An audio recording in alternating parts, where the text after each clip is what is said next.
तर जाऊयात सांगलीमध्ये. सांगलीच्या आष्टामधील कार्यक्रमांना मुख्यमंत्री फडणवीसांनी हजेरी लावली आहे. अण्णासाहेब डांगे यांच्या आम्रवृक्ष या आत्मचरित्राचा पुस्तक प्रकाशन सोहळा इथे पार पडतोय.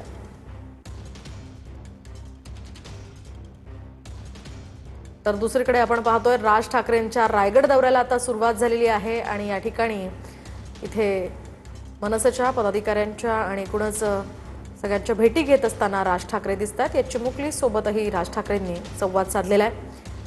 मुंबई गोवा महामार्गाची राज ठाकरे पाहणी करणार आहेत. सध्याची ही दृश्य आपण पाहतोय.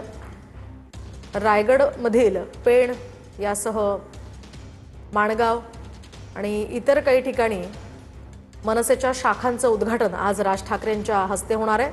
महत्त्वाचं म्हणजे मुंबई गोवा या महामार्गाची राज ठाकरे पाहणी करणार आहेत.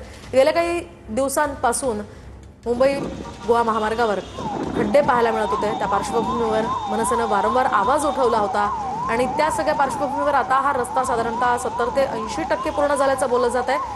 त्याच दृष्टीनं राज ठाकरे या महामार्गाची पाहणी करणार आहेत. आता सध्या राज ठाकरे इथून निघालेले आहेत. रायगडच्या त्यांच्या या दौऱ्याला सुरुवात झाली आहे.